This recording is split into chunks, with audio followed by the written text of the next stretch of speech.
파트 4에서는 챗GPT를 활용해서 엑셀이나 파워포인트를 다루는 실습을 좀 해보겠습니다.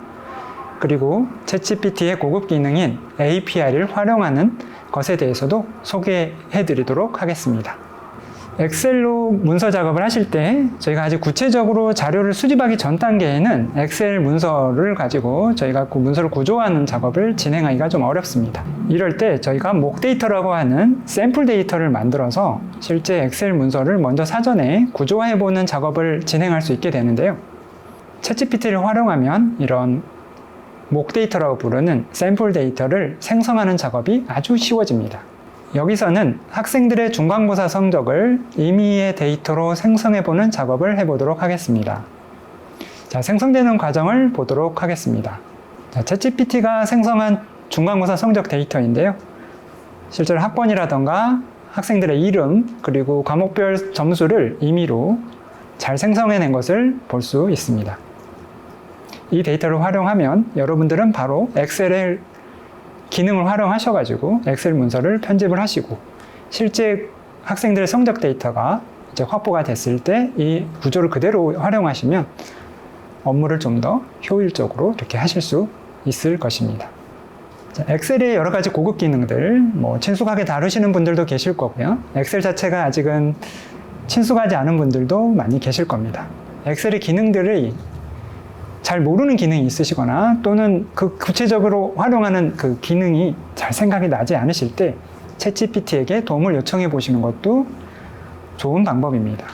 앞서 만들어준 그 중간고사 성적 데이터에서 저희가 물리학과나 수학과 2학년 학생들 데이터만 이렇게 필터링해서 추출하는 작업을 해야 되는 상황이라고 가정해 보겠습니다. 그런데 여러분들이 엑셀에 어떤 기능을 써야 될지 잘 기억이 나지 않는다면 이 데이터를 챗GPT에게 던져주고 수학과 물리학과 2학년 학생의 데이터만 필터링하는 엑셀 기능을 알려줘 라고 요청을 하시면 챗GPT가 친절하게 단계별로 그 기능을 알려줄 것입니다. 지금 영상에서 보실 수 있듯이 챗GPT가 알려준 그 단계대로 제가 엑셀에서 그 필터링하는 작업을 한번 시연을 해본 거고요. 화면에서 보실 수 있듯이 수학과와 물리학과 2학년 학생들 데이터만 잘 필터링 돼서 추출되는 것을 보실 수 있습니다. 때로는 챗GPT가 부적절한 방법을 알려주거나 챗GPT가 알려준 대로 저희가 했을 때도 해결이 안 되는 경우가 있습니다. 하지만 저희가 이거를 검색을 통해서 동일한 방법을 찾는다고 하더라도 비슷한 경험을 해보셨을 거라고 생각합니다. 챗GPT를 활용하시면 검색을 통해서 활용하시는 것보다 훨씬 더 짧은 시간에 저희가 그 동일한 작업을 처리할 수 있게 되고요. 때로는 오류가 발생하더라도 수정된 답변을 요청을 해서 해결책을 찾아 나가는 그 시간을 굉장히 많이 단축하실 수 있습니다. 자, 이번에는 앞서 중간고사 성적에서 세 과목의 평균 점수가 90점 이상인 학생만 한번 제가 찾아보고 싶습니다. 이때 엑셀로 어떻게 작업을 해야 될지 여러분들이 방법이 떠오르지 않으신다면 엑셀 함수를 정확히 모르더라도 어떤 일을 할 것인지 여러분들이 챗GPT에게 명확하게 전달할 수 있다면 챗GPT는 여러분들에게 그 해결책을 제시해 줄 것입니다. 챗GPT가 제시해 준 방법을 그대로 엑셀을 실행해서 한번 적용해 보고 있는 과정을 보고 계십니다. 실제로 세 과목 점수의 평균이 90점 이상인 학생들만 잘 추출되는 것을 볼 수 있습니다. 데이터에 대한 중요성이 많이 강조되고 실제로 저희가 취급하고 있는 데이터 중에서도 개인정보가 포함되어 있는 경우가 굉장히 많은데요. 실제로 여러분들이 챗GPT를 활용하시거나 또는 실무에 적용하실 때 이 개인정보는 취급하실 때 주의하실 필요가 있습니다. 특히 개인정보를 저희가 공유를 할 때는 개인정보의 일부분, 즉 이름의 일부를 가린다거나 또는 주민등록번호의 일부 뒷자리를 가린다거나 하는 이런 비식별 조치를 꼭 해주셔야 되는데요. 이런 과정들도 챗GPT를 활용하시면 아주 손쉽게 하실 수 있습니다. 챗GPT의 도움을 받아서 이름 가운데에 있는 글자를 비식별 처리하는 과정을 엑셀 함수를 적용해서 처리하는 영상을 한번 보겠습니다. 영상에서 보시는 것처럼 챗GPT가 알려준 대로 저희가 이름 가운데에 있는 글자를 비식별 처리하는 과정을 보고 있습니다.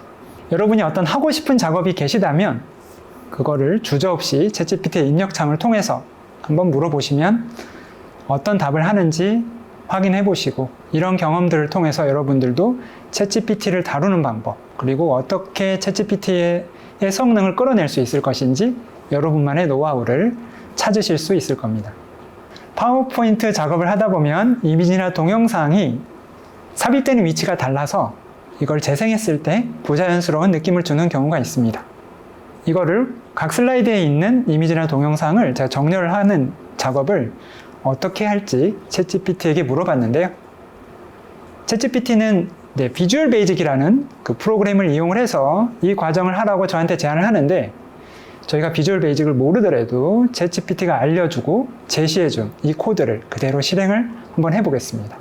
화면에서 보시다시피 챗GPT가 알려준 대로 그대로 따라 했더니 파워포인트에 있는 삽입된 그 동영상들이 정렬이 되는 것을 저희가 확인할 수 있었습니다. 이번 예제는 챗GPT를 직접 사용하는 것은 아닙니다. 감마라는 서비스를 한번 소개해 드릴 건데요. 이 감마라는 서비스는 영상에서 보시다시피 저희가 프레젠테이션 자료를 자동으로 생성해주는 그런 인공지능 도구입니다. 그리고 나서 감마에서 제시하는 여러 가지 디자인 템플릿 중에 하나를 선택을 해주시면 앞서 제시됐던 그 주제와 목차에 맞는 각 슬라이드를 인공지능이 자동으로 알아서 만들어줍니다. 자, 생성된 결과물을 함께 보시죠. 자, 멋진 프레젠테이션이 완성됐습니다.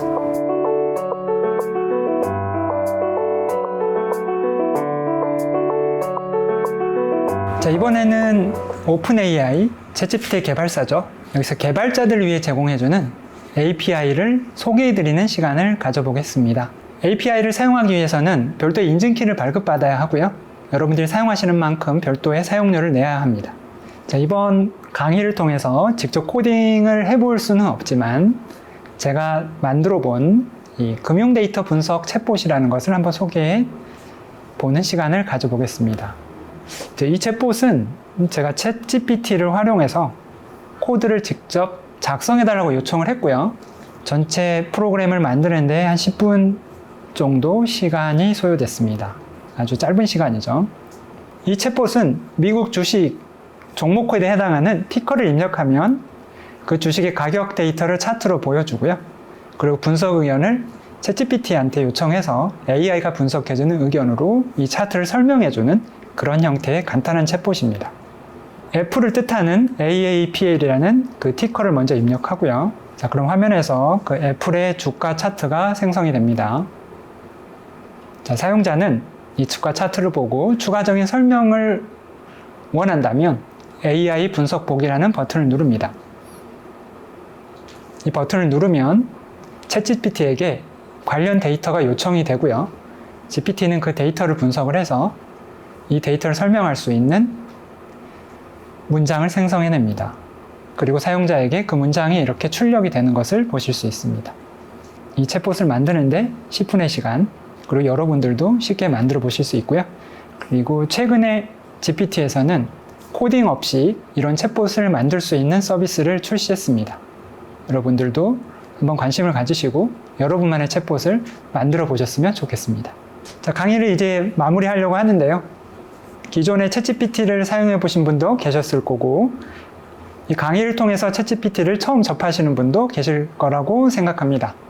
하지만 여러분들께서 이 강의를 통해서 챗GPT를 조금 더 이해하고 이걸 반드시 한번 활용해 봐야겠다는 그런 동기부여가 되셨길 바라고요. 자, 여러분이 어떻게 활용하시느냐에 따라 챗GPT는 여러분의 훌륭한 조수가 될 수도 있고요. 때로는 선생님이 될 수도 있습니다. 앞으로 챗GPT를 활용해서 좋은 결과를 만드시길 바라고요. 자, 이제 강의를 마치겠습니다. 감사합니다.